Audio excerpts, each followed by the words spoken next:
You ask Tiger to solve. This deals with linear equations with one unknown. The final result is x equals 7. Let's solve it step by step. Simplify the expression. Group like terms. Simplify the arithmetic. Swap sides.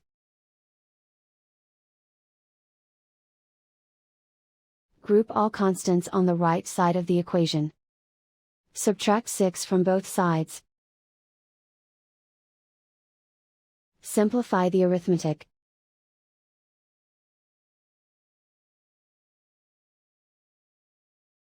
Isolate the x.